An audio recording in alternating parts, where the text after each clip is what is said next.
Hi, I'm Max Keiser with a warm welcome to the Oracle, where we bring you news before it happens. I'd humbly remind our public that we saw the banking crisis coming last year, unlike the folks gathered at the World Economic Forum in Davos, Switzerland, and that's why so many are afraid to show their faces this year. But what needs to be done? We'll hear from Nobel economist Joseph Stiglitz, and what should we wear? Fashion king Jean-Paul Gaultier. Me, what I think at that moment is like it's a moment of crisis. I think people don't want to see clothes that they can see everywhere else. I think they want to dream.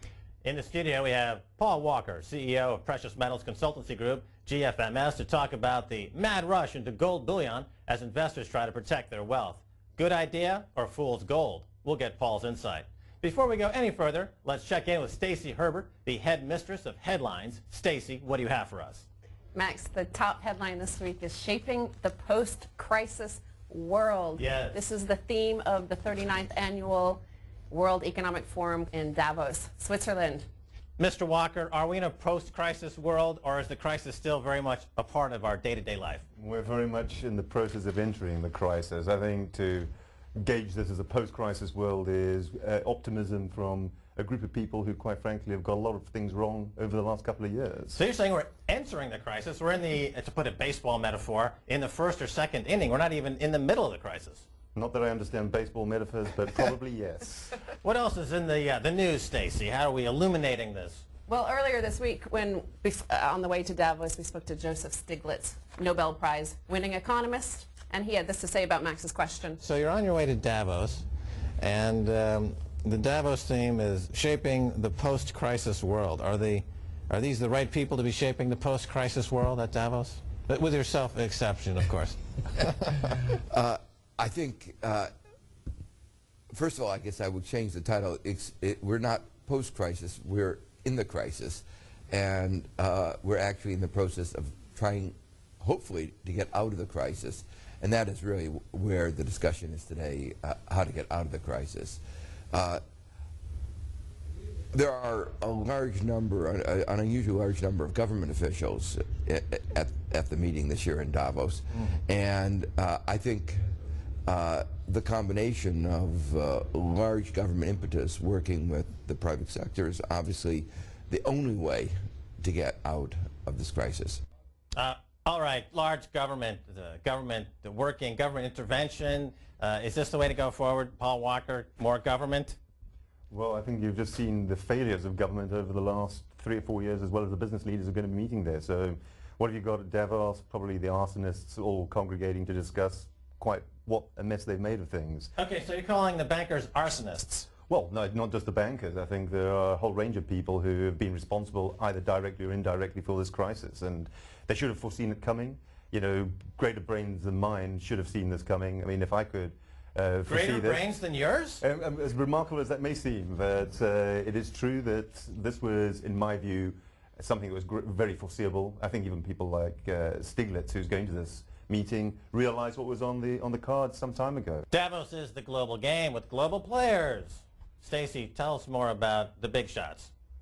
This year, the opening day ceremonies were presided over by Chinese Premier Wen Jiabao and Russian Prime Minister Vladimir Putin. So we see from this headline, Putin and Wen tell West how to tackle economic crisis. Paul Walker, the Chinese are now lecturing the world on capitalism and how to run an economy. We've come full circle. We've done some kind of loop, some kind of crazy thing. What's going on? Has the world gone mad?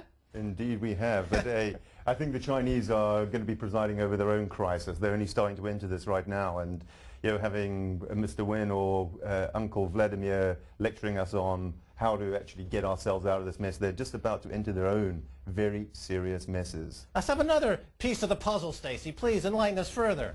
Let's look at this. This is an interesting headline as well.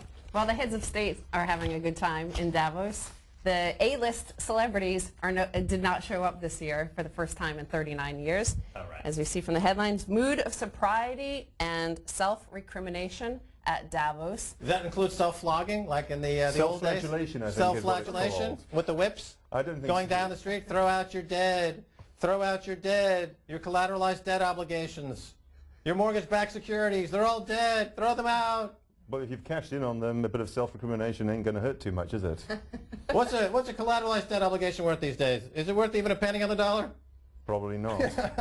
How big is the black hole in finance around the world? Is it? Well, that's an interesting question. Nobody actually knows the answer to that. Isn't that amazing? It is a How great is that amazing? They can tell you how many razors were sold at Walmart on a Thursday at 9 a.m., but they can't tell you how many trillions of dollars in the black hole of debt killing the world economy. This is very true. Why? On purpose, or is it outright fraud? It's not outright fraud. I think it's just ignorance, greed, and all the usual combinations and things that have typified the banking system over the last 10 years. And under those systems, you can do what you want. They've been able to do what they want over that time. And now we're left with a mess that nobody can actually quantify in a sensible way.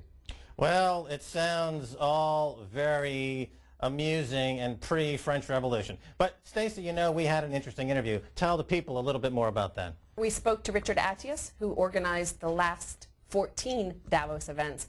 I hope that what will be, before everything, important to be shared in Davos is humility. A lot of humility.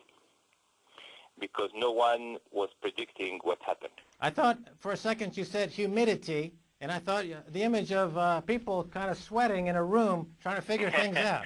In fact, they will. But again, coming back about humility, I think what is important is that Davos is a great platform where people will share experiences, and at least they will try to understand. Because I'm not sure that everybody understands today exactly what happened and why it happened.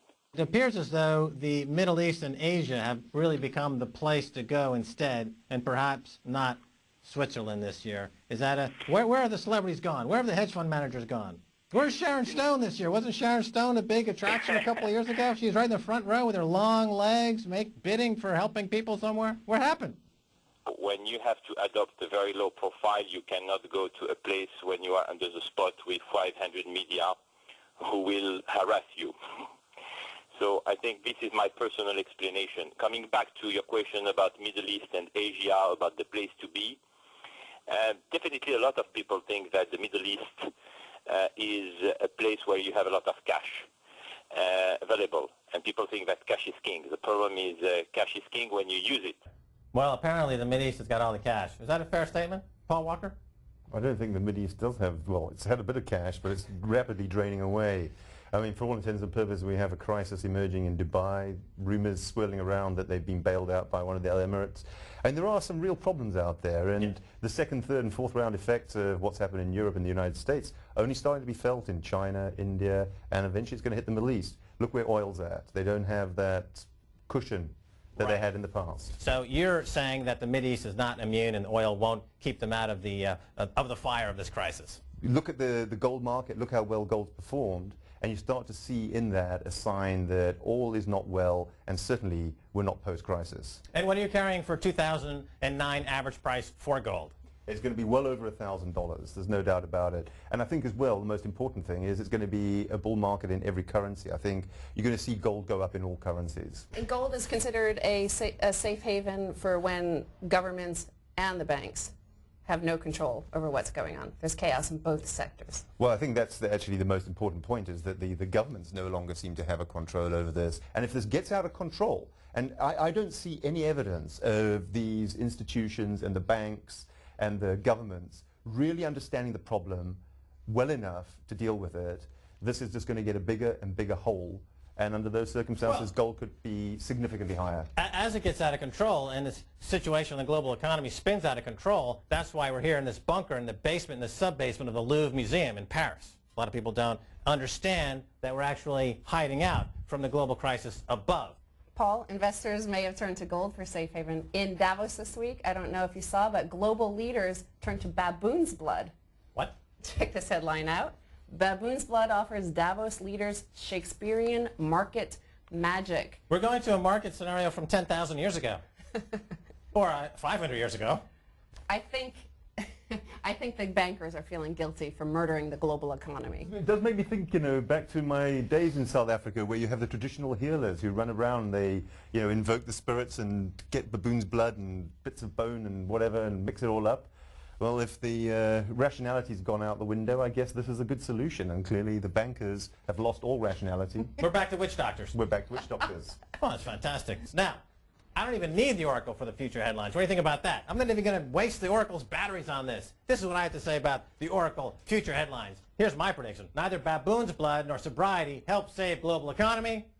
And 2, Davos elite will conclude that the global economy will turn up in the second half of the year. I think every 6-year-old in the world has the same prediction.